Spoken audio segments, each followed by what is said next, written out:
Ne t'inquiète de rien et n'aie aucune crainte. La joie vient le matin, les problèmes ne durent qu'un temps.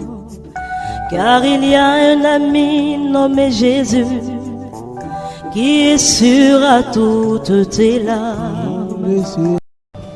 Salut mes amis, soyez les bienvenus. Voilà, aujourd'hui nous sommes décidés de parler de Psaume 23. Pour Dieu qui est ce grand berger, ce bon berger pour ses troupeaux, pour nous, ses enfants, qui est toujours là, qui joue le rôle. Le psaume, c'est comme un berceau pour tout le psaume, parce que c'est la figure de Dieu le Père qui est là, dedans. Dieu est présenté comme berger. Cette image était régulièrement utilisée en rapport avec le roi. Et elle est fréquemment appliquée à Jésus dans le Nouveau Testament. Et surtout, par exemple, Jean chapitre 10, Hébreux chapitre 13, verset 20. 1 Pierre, chapitre 2, verset 25. Et 5, verset 4. Vous voyez. Donc, c'est parler de le Seigneur est mon berger, c'est ça. Donc, moi, je voudrais lire ce psaume rapidement. Comme ça, nous allons écouter. On le connaît déjà. C'est un psaume qui est très connu par nous les enfants, depuis le bas âge. Et nous avons été appris cela et nous connaissons ça par cœur dans nos langues maternelles. C'est ça. Et je le dis, cantique de David. L'Éternel est mon berger. Je ne manquerai de rien. Il me fait reposer dans de verts pâturages. Il me dirige près des eaux paisibles. Il restaure mon âme. Il me conduit dans le sentier de la justice à cause de son nom. Quand je marche dans la vallée de l'ombre de la mort, je ne crains aucun mal, car tu es avec moi. Ta houlette et ton bâton me rassurent. Tu dresses devant moi une table en face de mes adversaires. Tu enduiles ma tête et ma coupe déborde. Oui, le bonheur et la grâce m'accompagneront tous les jours de ma vie. Et j'habiterai dans la maison de l'Éternel jusqu'à la fin de mes jours. Voilà ce psaume qui est vraiment dense. Il est vraiment dense. Si nous voulons entrer, et ce psaume est sans doute le plus célèbre de tout l'Ancien Testament. David y rend un vibrant témoignage à la fidélité du Seigneur tout au long de sa vie. C'est un hymne de confiance qui présente le Seigneur tout à la fois comme l'armée, le roi et le berger du croyant. Dans le psaume 23, David utilise plusieurs images courantes dans le Proche-Orient ancien pour dévoiler progressivement en 3 étapes sa relation personnelle avec le Seigneur. Première des choses, c'est que l'Éternel est mon berger. Je ne manquerai de rien. Si nous voulons entrer pour faire un peu de réflexion avec cela, et pour pouvoir exprimer sa confiance en Dieu, David utilise l'image du berger qui lui était bien familière. Elle est fréquente dans la Bible, en Israël comme dans tout l'Ancien Orient, où la vie pastorale jouait un grand rôle.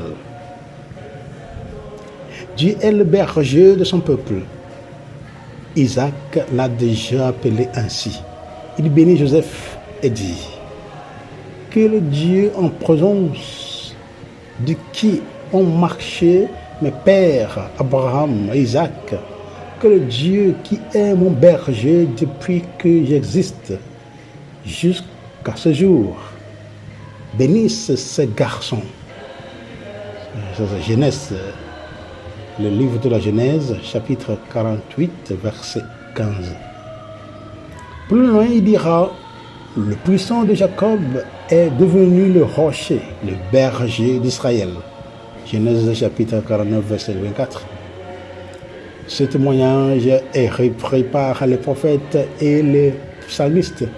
Isaïe chapitre 40, verset 11. Ézéchiel chapitre 35, chapitre 34, verset 8. Psaume 67, Psaume 77, verset 21, etc., etc. Psaume 100, verset 3. Donc c'est le berger qui fait de la multitude une unité, des brebis un troupeau. Chaque membre du troupeau connaît la voix de son berger. Jean chapitre 10, verset 14 et 27. D'autres noms de Dieu tels que Seigneur, Roi, Créateur inspirent toujours une sorte de crainte. Il n'en est pas de même du mot berger, qu'il suffit d'entendre pour éprouver confiance, consolation, sécurité. Mais pour bien comprendre cette image, il faut observer ce qu'est une brebis. Elle ne vit que grâce à la protection et à la sollicitude de son berger. Dès qu'il lui manque, elle est entourée de dangers et menacée de périr. Elle n'est qu'un pauvre animal dépourvu d'armes pour se défendre et d'intelligence pour retrouver sa voie. Il est une chose pourtant qu'elle sait faire, se tenir près de son berger et compter sur sa force et sa fidélité. Tant qu'il est près d'elle, elle le sait, elle le suit, elle le suit. Sans s'inquiéter de rien et sans redouter personne, elle reste paisible et joyeuse, car il ne lui manque rien. Voyez. Deuxième partie de ce psaume, c'est sûr. Il me fait reposer dans de verts pâturages. Il me dirige près des eaux paisibles. Il me fait reposer dans de verts pâturages. Il me dirige près des eaux paisibles. Dans ce psaume, les quatre activités caractéristiques du Seigneur en tant que berger qui mettent l'accent sur sa bienveillance et sur la manière dont il nous conduit sont suivies de la mention du fondement ultime de sa bonté, son nom, ça, voir Psaume 24, 25, verset 11, Isaïe verset 43, verset 25, Ézéchiel 36, 22 au 32 aussi. Le premier soin d'un berger palestinien est de chercher et de préparer un bon pâturage. Pour le trouver, il laisse les brebis à la bergerie et suivi de son champ, il se met en campagne.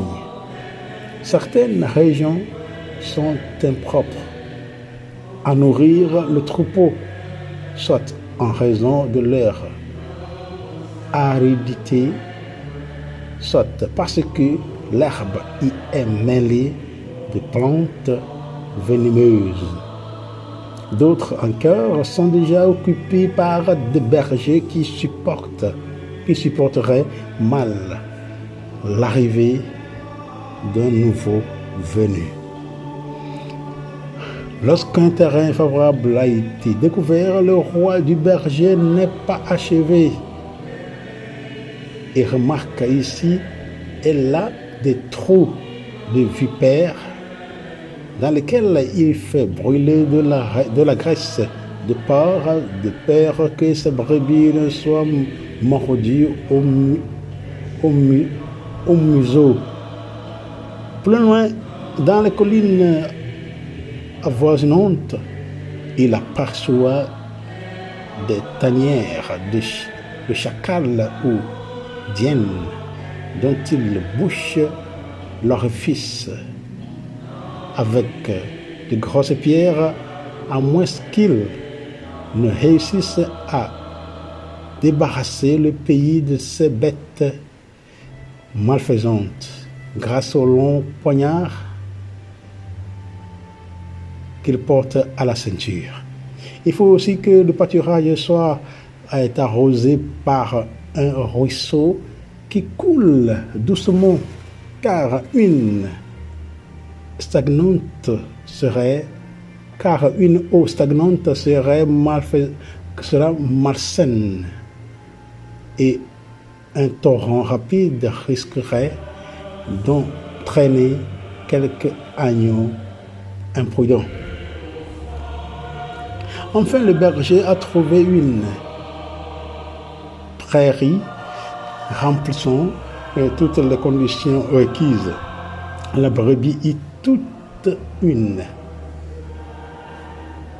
herbe qui, grâce au voisinage de l'eau courante, est restée verte et savoureuse. Puis elle s'étend pour laisser passer les heures les plus chaudes de la journée. Quand nous voyons Cantique de Cantique, chapitre 1, verset 7. Oui. Non, elle ne manque de rien, puisqu'elle peut se nourrir, se désaltérer et prendre du repos. Dieu dirige toujours son troupeau vers des prairies verdoyantes. Il me fait reposer dans de verts pâturages. Il me dirige près des eaux paisibles. Le psaume 23, verset 2. David parle des besoins de la brebis qu'il connaissait bien et fait le parallèle avec ses propres besoins que Dieu satisfait. Après la nourriture, le repos est essentiel à tous les ruminants dans un endroit offrant toute sécurité. Voir Isaïe chapitre 14, verset 30, Jérémie verset 33, verset 12, Ézéchiel 34, verset 14 à 15, et Sophonie chapitre 2, verset 7. Voyez, les verts frais pâturages, gazon verdoyant, sont un luxe rare en Orient. Essayons de comprendre ce psaume encore. Autre point, c'est que Dieu trouve le bon chemin pour ses enfants. Toujours Dieu trouve le bon chemin pour ses enfants. Il restaure mon âme, il me conduit dans le sentier de la justice à cause de son nom. Voilà. Psaume 23, verset 3. Il y a dans le désert de Judée bien des sentiers trompeurs qui n'aboutissent à rien ou qui mènent à des précipices.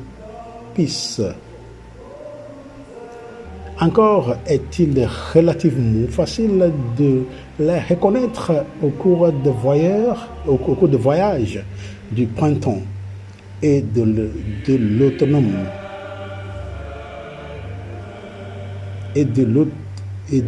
l'automne qui ont lieu de jour, mais presque impossible de les éviter lors des migrations d'été qui s'effectuent de nuit. Incapable comme elle l'est de s'orienter et de retrouver une piste, la brebis s'égare inévitablement lorsqu'elle est livrée à elle-même. Heureusement, le berger est là. Il connaît le chemin et il passe le premier. Le troupeau n'a qu'à marcher sur ses traces. La bonne réputation d'un berger dépend du bien-être et de la santé de ses brebis. Autre point essentiel, c'est Dieu restaure les siens. Dieu restaure les siens. Dieu restaure les siens. Donc, comme je disais que c'est un psaume qui est comme le berceau, et comme la fondation de tout le psaume. C'est ça. Dieu restaure les siens. Le verbe restaurer signifie rendre la force et la vitalité. Il peut aussi signifier rafraîchir et consoler. Mais le sens fondamental est ramener. C'est le même vocable qui ailleurs désigne la conversion. La conversion. Dans Ézéchiel chapitre 34, verset 16, le souverain berger dit: je chercherai celle qui était perdue, je ramènerai celle qui était égarée pour la conduire dans le sentier de la justice. Ce ne sont pas seulement le bon sentier. La justice évoque la personne de l'Éternel.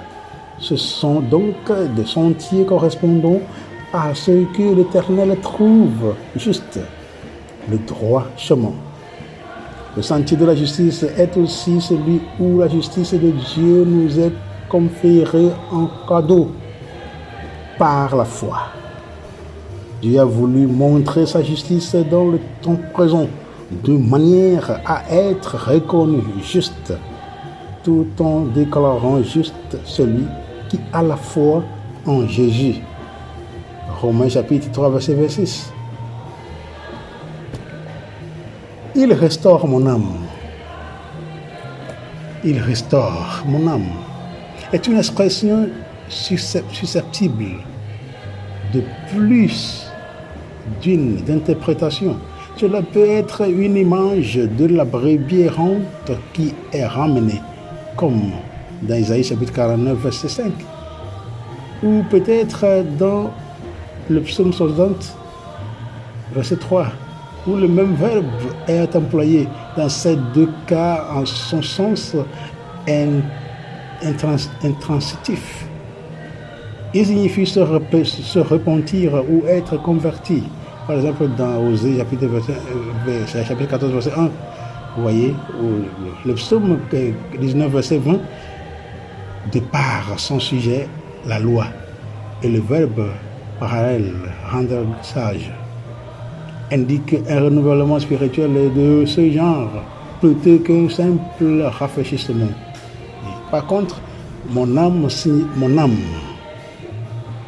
signifie ma vie ou moi-même. Et restaurer est souvent un sens physique ou psychologique.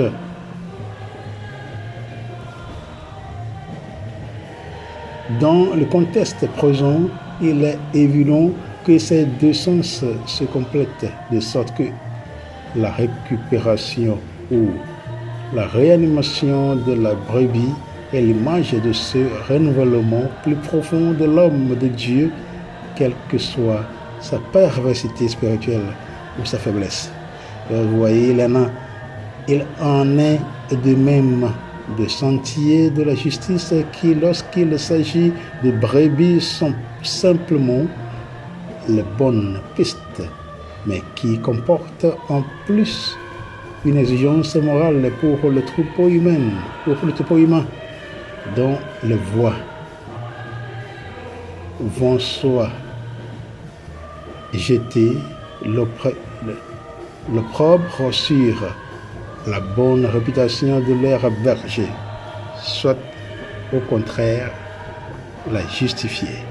Vous voyez, dans Ézéchiel chapitre 36, verset 22 au 32, évoque cette implication exigeante de l'expression à cause de son nom, mais y ajoute la vérité complémentaire suivante. pour soutenir cette réputation, Dieu fera de nous des hommes nouveaux dont les voix seront siennes. Bon, et autre partie de ce psaume, aucune crainte dans la vallée de l'ombre de la mort. Quand je marche dans la vallée de l'ombre de la mort, je ne crains aucun mal, car tu es avec moi. Ta houlette et ton bâton me rassurent. Au psaume 23, verset 4. Lorsque le soir, le troupeau doit traverser une vallée dangereuse où règnent d'épaisses ténèbres et où abondent les bêtes féroces pour revenir au bercail, la présence du berger rassure les brebis. Oui, sa présence, ça compte beaucoup. Dieu est là, sa présence est nécessaire pour nous. Lorsque la présence de Dieu est là avec nous, on ne craint rien parce qu'on sait que voilà, on a quelqu'un qui est là pour nous défendre, pour nous sauver, pour nous protéger, pour lutter pour nous, pour lutter en notre faveur. Les vallées palestiniennes dont il est question ne ressemblent pas à nos vallées larges des grands fleuves européens, par exemple africains ou cela. Ce sont des ravins bordés de faiblesse abruptes où l'on ne voit plus le ciel, où l'on risque de glisser dans le torrent qui gronde loin en bas. Lorsqu'on est amené à traverser une telle vallée, il faut s'accrocher par la foi à la fin du verset 3. Par exemple, il me conduit sur le droit chemin. Donc, je ne craindrai aucun mal, car tu es avec moi. L'épreuve fait partie de la vie chrétienne, comme elle faisait partie de la vie du croyant juif. Mais à y voir de près, elle fait aussi partie de la vie de ceux qui sont en dehors de la communauté de la foi. La différence, c'est qu'ils ne peuvent pas s'appuyer sur les certitudes que nous donne cette foi. La présence du bon berger, la direction que nous donne sa houlette, la protection que nous assure son bâton, la bonté et l'amour de Dieu qui nous accompagne tout au long de notre vie et l'espérance de la vie éternelle en sa présence. Vous voyez, c'est ça. Le bâton est un instrument d'autorité et de défense dont le berger se servait aussi pour compter et examiner ses brebis. Sa houlette est une longue baguette se terminant en forme de boucle ou de crochet. Elle sert à rassembler les brebis et à les guider, éventuellement les sauver. Oui, la croix du Christ est pour le chrétien le symbole de sa victoire. Donc chaque chose à sa place et avec sa signification. Fidèle à l'image qu'il a employée, le psalmiste déclare que ses appréhensions se dissipent quand il voit la houlette et le bâton du berger. Ce sont là des choses différentes. La première est le gardien et est le goudin outil que le berger détache de sa ceinture pour frapper un adversaire. La seconde, la perche longue et mince sur laquelle il s'appuie pour prendre debout un demi-repos, mais dont il se sert aussi pour ramener sur le bon chemin une brebis désobéissante. Et la pensée du danger couru amène cependant le psalmiste a cherché plus que jamais la présence de Dieu. Nous en avons la preuve dans un détail significatif. Jusqu'ici, il a parlé de Dieu à la troisième personne. Brusquement, il passe à la seconde. Ton bâton, ta houlette. Or, on ne peut parler